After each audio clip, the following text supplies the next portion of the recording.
2024 लोकसभा चुनाव के लिए तमाम राजनीतिक दलों ने अभी से जोर शोर से तैयारियां शुरू कर दी।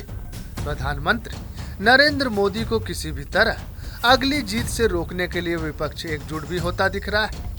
वहीं इस बीच कांग्रेस नेता आचार्य प्रमोद कृष्णम ने कांग्रेस महासचिव प्रियंका गांधी के पक्ष में बड़ा बयान दे दिया। ये सब लोग बहुत बड़े नेता हैं, लेकिन एक रीजन तक इनकी अपील है।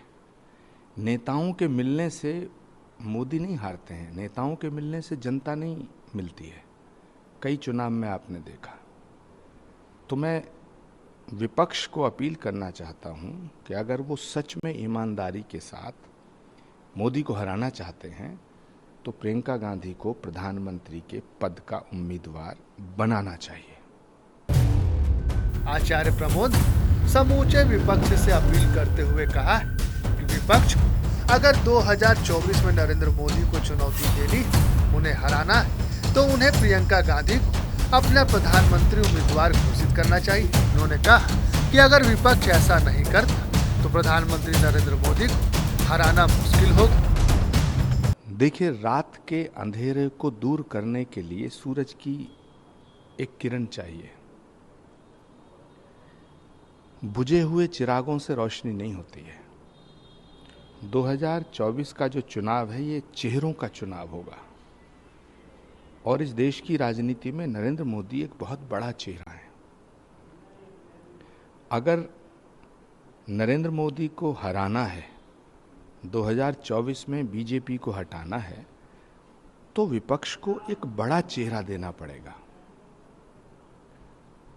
जिसकी पॉपुलैरिटी हो, जिसकी क्रेडिबिलिटी हो, जिसकी एक्सेप्टेबिलिटी हो।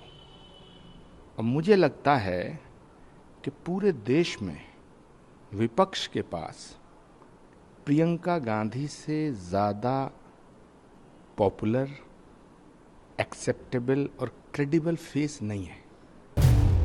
वहीं आचार्य प्रमोद कृष्णम ने एक सवाल के जवाब में कहा कि प्रधानमंत्री नरेंद्र मोदी बीजेपी से बड़े हो गए, इसलिए जनता ये जानना चाहती है कि अब की चुनाव मोदी के सामने कौन होगा। कृष्णम ने कहा कि बिना दूल्हे के बारात होती नहीं, चेहरा तो देना ही पड़ेगा। बीजेपी से मोदी बड़े हो चुके हैं। ये पहला ऐसा मौका है जब पार्टी से एक व्यक्ति बड़ा हो गया है। बीजेपी आज छोटी है, मोदी बड़े हैं, तो इसलिए अब जो चुनाव होगा वो मोदी वर्सेस कौन। देश की जनता ये जानना चाहती है कि मोदी वर्सेस कौन, और बिना दूल्हे की बारात होती नहीं है, चेहरा देना पड़ेगा। और मुझे लगता है कि समस्त विपक्ष को, संयुक्त विपक्ष को प्रियंका गांधी जी को प्रधानमंत्री के पद का उम्मीदवार बनाना चाहिए। और अगर वो ऐसा नहीं करते हैं तो फिर मुझे लगता है मोदी को हराना मुमकिन नहीं है। वहीं राहुल गांधी की भूमिका के सवाल उन्होंने कहा कि राहुल गांधी एक तपस्वी की भूमिका में है। देखिए, राहुल गांधी जी एक तपस्वी की भूमिका में हैं। उनके विषय में मुझे ज्यादा और कुछ नहीं कहना। आपको बता दें कि लोकसभा चुनाव को लेकर सपा प्रमुख अखिलेश यादव, बिहार के सीएम नीतीश कुमार, पश्चिम बंगाल की सीएम ममता बनर्जी और तेलंगाना के सीएम केसीआर से मिलकर तीसरा मोर्चा बनाने की कवायद में जुटे। तो वहीं ओम प्रकाश राजभर जैसे नेता बीएसपी प्रमुख मायावती को प्रधानमंत्री उम्मीदवार बनाकर सबको एक साथ बीजेपी के खिलाफ लोकसभा के रण में उतरने की अपील करते दिखाई दे रहे हैं।